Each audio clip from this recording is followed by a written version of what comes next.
Hello nursing aspirants, I hope आप सब ठीक होंगे। तो welcome back to my channel nursing classes by Jasprit.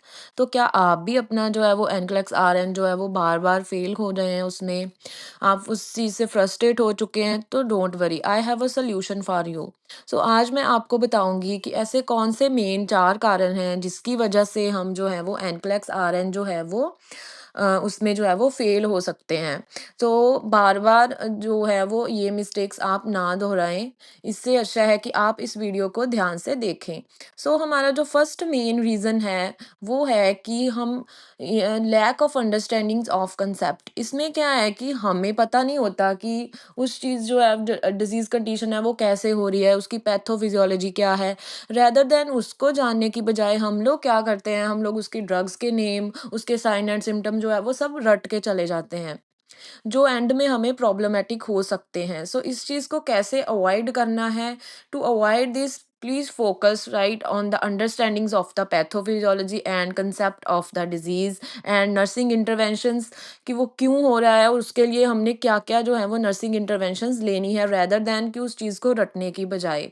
So second जो मेन रीजन है वो है poor prioritisation and delegation skills. हमें पता नहीं होता कि कौन सा पेशेंट जो है वो हमें पहले देखना है और कौन सी चीज़ जो हमें वो एलपीएन को डेलीगेट करनी है और कौन सी चीज़ वो हमें वो जो है वो यूएपी को डेलीगेट करनी है। तो इस चीज़ को हम कैसे अवॉइड कर सकते हैं? तो पहला है कि हमें एबीसी के अकॉर्डिंग चलना है। सो एबीसीज़ में क्या आता है कि एयर वे, ब्रीदिंग और सर्कुलेशन। सो पहले हमने देखना है कि पेशेंट का कहीं एयर वे कॉम्प्रोमाइज़ तो नहीं है। पेशेंट का अगर एयर वे ठीक है तो फिर ब्रीदिंग की तरफ जाना है, अगर ब्रीदिंग भी ठीक है तो देन उसके बाद हम जो है वो सर्कुलेशन की तरफ जाना है। तो कुछ कंडीशंस होती हैं जिसमें हम सर्कुलेशन को प्रायोरिटाइज़ करते हैं, जैसे कि एमआई का पेशेंट हो गया और कार्डियक अरेस्ट का पेशेंट हो गया।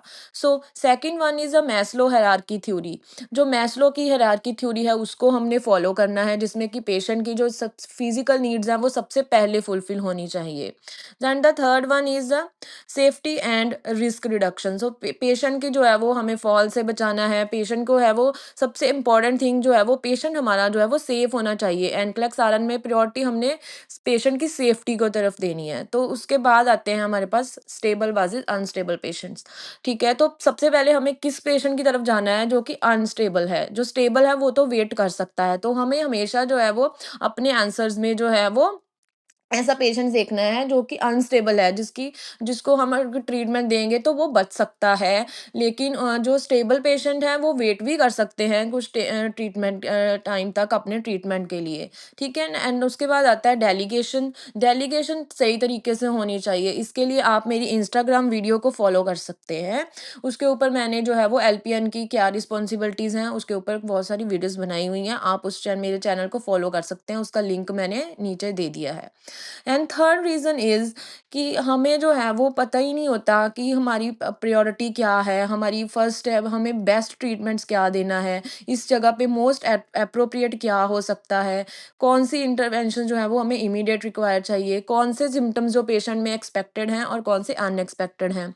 जैसे कि अगर जो पेशेंट सीओपीडी का है तो उसमें कफ हो रही है, तो that is the expected symptoms in the COPD patient. तो उसको हमें सिम्टम्स में हमें प्रायोरिटाइज़ करने के लिए जो है वो उसको हमें पेशेंट को वो उसमें एक्सपेक्टेड ही है। तो ठीक है, उसके लिए हमें कोई इंटरवेंशन की ज़रूरत नहीं है। हमें पेशेंट में देखना है कि उसमें क्या अनएक्सपेक्टेड आ रहा है, जो कि उस कंडीशन के साथ जो है वो नहीं हो सकता। तो that is the difficult point. तो वो चीज़ हमें रिकॉग्नाइज़ करनी है तब वहाँ पे। तो लास्ट वन है lack of practice with the NCLEX style questions. हम लोग क्या करते हैं, मैक्सिमम जो है वो हम लिमिटेड क्वेश्चंस ही जो हमारे माइंड में आते हैं या फिर हम देखते हैं किसी से भी, जैसे कि हम फॉलो करते हैं पेज में तो हम पढ़ लेते हैं उसमें से कि हम अपनी सेटिस्फेक्शन के अकॉर्डिंग, हम अपने कंफर्ट लेवल के अकॉर्डिंग पढ़ते हैं।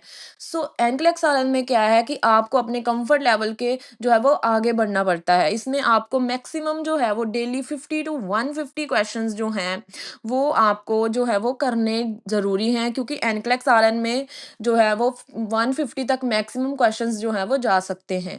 सो आई होप आपने इस वीडियो को जो है वो फॉलो ज़रूर किया होगा, आपने इस वीडियो को देखा होगा ध्यान से, और मैं यही उम्मीद करती हूँ कि आप जो है वो इसी तरह मेरे जो चैनल के ऊपर बने रहेंगे।